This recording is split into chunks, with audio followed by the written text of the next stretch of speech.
চুরি করেছে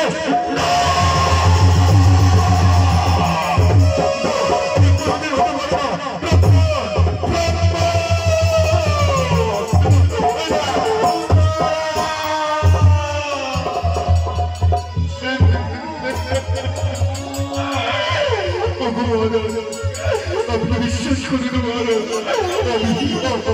আমরা চুরি করিনি মহারাজ, আমরা চুরি করিনি মহারাজ, আমরা চুরি করিনি, চুরি করিনি। তোমাকে বড় বিশ্বাস করি, আমি হরি মন্দিরে দেখাশোনা করার জন্য, শেষ পর্যন্ত তুমি এক রাতে কৃষ্ণ ঠাকুরের ভক্তের বসবাস করলে। তুমি যে এত মহাপাপী, তুমি যে এত অপরাধী, আমি কোনোদিন ভাবতে পারিনি।